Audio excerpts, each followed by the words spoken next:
माझा तर personal loss झालाय।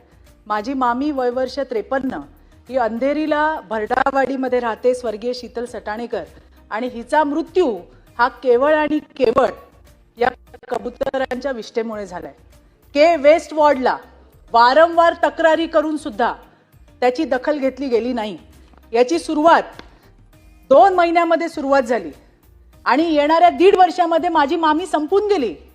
सुरुवात कशाने होते की तिला हायपर सेन्सिटिव्ह न्यूमोनिटीज हा आजार जडला।